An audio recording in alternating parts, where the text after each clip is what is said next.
நண்பர்களே வணக்கம். பொதுவாக ஒவ்வொரு கலெக்டரேட்லேயும் திங்கக்கிழமை ஒரு கிரிவன்ஸ் டே நடத்துகிறாங்க. கிரிவன்ஸ் டேனா மக்கள் குறை தீர்க்கும் நாட்கள்.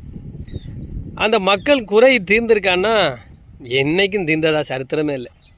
சரி, இந்த திங்கக்கிழமை நாளைக்கு பிறகுது பார்த்தீங்களா? இந்த திங்கக்கிழமை ஒரு கலெக்டர் ஆஃபீஸில் ஒரு 10 பேர் மனு கொடுக்குறாங்கன்னு வச்சுக்கோங்களேன். 10 பேர் மட்டுமா? ஆயிரக்கணக்கில் மனு கொடுப்பாங்க. சரி, அடுத்த திங்கக்கிழமை ஆயிரக்கணக்கில் கொடுத்த மனு எண்ணிக்கை குறையுதான்னு பார்த்தா அன்னைக்கும் அதே ஆயிரக்கணக்கு மனு வரும். சரி, அடுத்த திங்கக்கிழமை குறையுமா? அன்னைக்கும் 1000 மனு வரும். ஏன் இந்த மனுக்கள் குறையுதுன்னு சொல்லி யாராவது யோசிக்கிறாங்களா?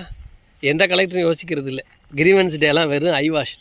அதில் யார் இருப்பா? ஆர்டிஓ, கலெக்டரு, தாசில்தார், போலீஸு எல்லோரும் இருந்து நல்லா காபி சாப்பிட்டு செய்தியாளரை வச்சு ஒரு பேட்டியை கொடுத்துட்டு ஃபோட்டோ எடுத்து போட்டுட்டு போயிட்டே இருக்காங்க.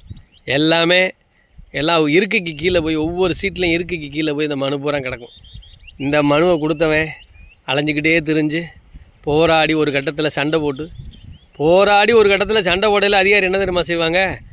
அதிகாரிகளை பணி செய்ய விடாமல் தடுத்தாங்கன்னு சொல்லி அப்பாவி மனு கொடுத்தவன் மேலே கேஸை போடுவாங்க. அவன் 3 வருஷம் கோர்ட்டுக்கு அலைவேன். எவ்வளவு பெரிய ஒரு அதிகாரிகள்ங்கிற அந்த செல்வாக்கை பயன்படுத்தி மக்களை வழக்கில் தள்ளி அவங்கள கோர்ட்டுக்கு அலைய வைக்கிற அளவுக்கு ஒரு மனுவனுடைய தன்மை போகுதுங்க. இப்போ ஒரு மனுவை விசாரித்து அன்னைக்கே விசாரிச்சுருந்தா அந்த பிரச்சனை வருமா? வரல.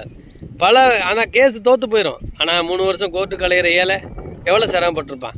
இதெல்லாம் யோசிக்கணும். கிரீவன்ஸ் டே ஐவாஷாக நடத்தாமல் உண்மையாக நடத்தினா ஏழை எளிய மக்களுக்கு உதவியாக இருக்கும்.